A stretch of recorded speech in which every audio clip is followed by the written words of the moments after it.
అనగనగా ఒక గ్రామం. ఆ గ్రామంలో ఇద్దరు చదువుకునే యువకులు ఉండేవారు. వారిలో ఒకరి పేరు రవి, మరో యువకుడి పేరు రాము. వీరు ఇద్దరు మంచి స్నేహితులు. వారిలో రవి ఓ జ్ఞానమైన గ్రామస్థుడు. రాము ఓ యువకుడు, జీవితంలో ఎందుకు కష్టాలు వస్తాయో తెలియక అయోమయంలో ఉండేవాడు. ఒకరోజు రాము రవితో అన్నాడు, రవి అన్నయ్యా, నేను చాలా కష్టపడుతున్నా కానీ ఫలితం రావడం లేదు. దేవుడు నన్ను ఎందుకు పరీక్షిస్తున్నాడో అర్థం కావడం లేదు. అందుకు రవి, ఓ రాము, నీవు ఎప్పుడైనా మట్టి బురదలో పెరిగే పద్మపుష్పం చూసావా? అప్పుడు రాము, అవును అన్నయ్యా, కానీ దానికి దీనికి ఏ సంబంధం? రవి అన్నాడు, పద్మపుష్పం బురదలోనుంచే ఎదుగుతుంది, కాని అది స్వచ్ఛమైన నీటిలో వికసిస్తుంది. అదే మన జీవితం.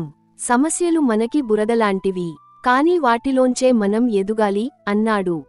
దానికి రాము అన్నాడు, అంటే కష్టాలు తప్పవా అన్నయ్యా అని రాము రవిని మళ్ళీ ప్రశ్నించాడు.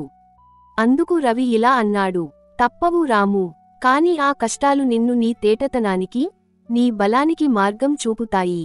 బురదని దాటి వెలుగులోకి రావడం మన చేతుల్లోనే ఉంటుంది అని చెప్పాడు. రవి మాటలను జాగ్రత్తగా విన్న రాము అన్నాడు, నిజమే అన్నయ్యా, ఇక ముందు కష్టాల్ని భయపడకుండా ఎదుర్కొంటాను అని సంతోషంతో రవితో చెప్తాడు. ఈ కథలో నీతి, కష్టాలు మన జీవితంలో రావడం సహజం. వాటిని ఎదుర్కొని ముందుకు పోవడమే నిజమైన విజయం.